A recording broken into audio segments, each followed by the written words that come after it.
Fatty liver disease.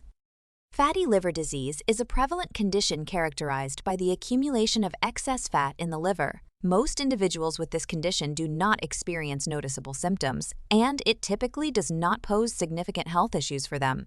However, in certain instances, it can result in liver damage. The encouraging aspect is that you can frequently avoid or even reverse fatty liver disease by making changes to your lifestyle.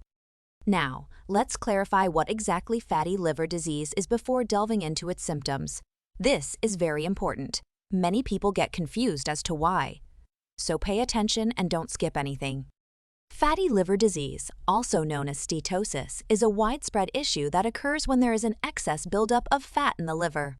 Normally, a healthy liver has a small amount of fat, but when the fat content in the liver reaches 5% to 10% of its weight, it can lead to problems.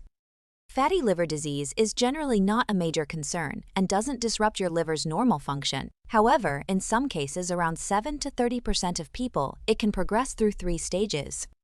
In the first stage, your liver becomes inflamed and swells, causing damage to its tissue known as steatohepatitis. In the second stage, scar tissue forms in the areas where your liver has been damaged, a process called fibrosis. As the disease advances, extensive scar tissue replaces healthy liver tissue, leading to cirrhosis of the liver. Cirrhosis of the liver is the result of severe liver damage, where the hard scar tissue impairs the liver's function. Over time, this can lead to a complete blockage of liver function, potentially resulting in liver failure and an increased risk of liver cancer. What are the forms of fatty liver disease? There are 2 primary types of fatty liver disease. Alcohol-induced fatty liver disease. This form of fatty liver disease is a result of regular alcohol consumption and affects approximately 5 of people in the United States. Non-alcohol-related fatty liver disease, or NAFLD. NAFLD is not associated with alcohol intake and impacts 1 in 3 adults and 1 in 10 children in the United States. While the exact cause of this is not yet known, factors like obesity and diabetes can increase your risk of developing it. Now the question, who gets fatty liver disease? Your risk of developing fatty liver disease is higher if you are of Hispanic or Asian heritage. You have gone through menopause, which means your menstrual periods have stopped. You are obese, especially if you carry excess fat around your belly. You have conditions like high blood pressure, diabetes, or high cholesterol. You experience obstructive sleep apnea, a condition where your airway becomes blocked, causing interruptions in your breathing during sleep. Now let me explain. What are the symptoms of fatty liver disease? 1. Abdominal pain or a feeling of fullness in the upper right side of the abdomen belly.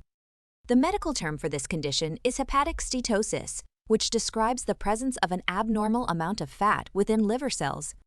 This accumulation of fat can cause the liver to enlarge, and as the liver swells, it can exert pressure on its surrounding structures, including the adjacent abdominal cavity. The liver, when enlarged due to fat accumulation, can put pressure on the adjacent abdominal tissues and structures, including the diaphragm and the gallbladder. This can lead to a sensation of fullness or discomfort in the upper right side of the abdomen. Additionally, the stretching of the liver capsule and surrounding tissues can result in abdominal pain. In more advanced stages of NAFLD, the excess fat in the liver can trigger inflammation and lead to the development of fibrous scar tissue fibrosis.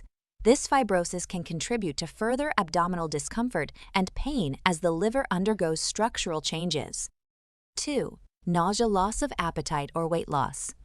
These symptoms can be understood through several interconnected mechanisms. Hepatic inflammation.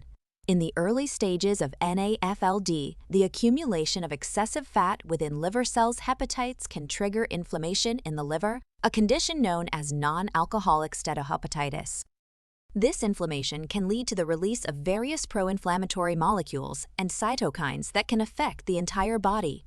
These molecules can reach the bloodstream and travel to the brain, where they can disrupt the regulation of appetite and induce nausea, resulting in a loss of appetite. Insulin resistance. Insulin resistance, a common feature of NAFLD, occurs when the body's cells become less responsive to the effects of insulin, a hormone that regulates blood sugar levels and metabolism. This resistance can lead to impaired utilization of glucose for energy, resulting in weight loss. Additionally, the metabolic dysfunction associated with insulin resistance can disrupt the balance of hormones and signaling pathways that control appetite, contributing to reduced food intake and weight loss. Impaired liver function. As NAFLD progresses, the liver's capacity to perform its various metabolic functions, including the synthesis of proteins and the regulation of metabolic processes, becomes compromised. This can affect the body's overall nutritional status, leading to malnutrition and weight loss. Moreover, as the liver becomes increasingly damaged, it may struggle to detoxify harmful substances effectively, further contributing to feelings of nausea and a general lack of appetite. 3. Yellowish skin and whites of the eyes or jaundice. In the liver, red blood cells are broken down, and bilirubin is produced as a waste product. Bilirubin is normally processed by the liver and excreted in bile. However, in NAFLD, the liver's ability to metabolize bilirubin can become compromised due to inflammation and liver damage. As a result, bilirubin levels can rise in the bloodstream, a condition called hyperbilirubinemia. Elevated bilirubin levels can lead to the characteristic yellowing of the skin and the whites of the eyes, which is a hallmark of jaundice. 4. Swollen abdomen and legs or edema. As NAFLD advances, the liver can develop fibrosis and scarring, a condition called cirrhosis. Cirrhosis can lead to increased pressure in the portal vein, a large blood vessel that carries blood from the gastrointestinal tract to the liver for processing. This elevated pressure, known as portal hypertension, can cause a backup of blood in the portal system, leading to leakage of fluid into the abdominal cavity. This fluid accumulation, called ascites, results in abdominal swelling. Moreover, the liver plays a crucial role in the synthesis of proteins, including albumin. Albumin is a protein responsible for maintaining the balance of fluids within the body by exerting oncotic pressure, which helps to retain fluid within the bloodstream. In advanced NAFLD, the liver's ability to synthesize albumin may be impaired, leading to a decrease in its levels in the bloodstream. This reduction in oncotic pressure can result in the leakage of fluid from the bloodstream into the surrounding tissues, leading to edema, which may be particularly noticeable in the legs. 5. Extreme tiredness or mental confusion.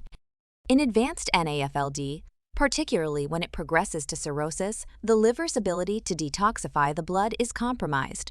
The liver is responsible for metabolizing toxins and waste products, including ammonia. In cirrhosis, there is often an accumulation of ammonia in the bloodstream, a condition called hyperammonemia. Elevated ammonia levels can have toxic effects on the brain, leading to a condition known as hepatic encephalopathy. This can result in mental confusion, difficulty with concentration, and extreme tiredness due to neurotoxic effects on the central nervous system. Also, the liver plays a crucial role in the metabolism of various substances, including neurotransmitters. In cases of advanced NALD, the liver's ability to regulate neurotransmitter balance may be impaired. Neurotransmitters are essential for proper brain function, and any disruption in their balance can lead to mood disturbances, mental confusion, and fatigue. For example, imbalances in neurotransmitters like serotonin and dopamine can impact mood and cognitive function.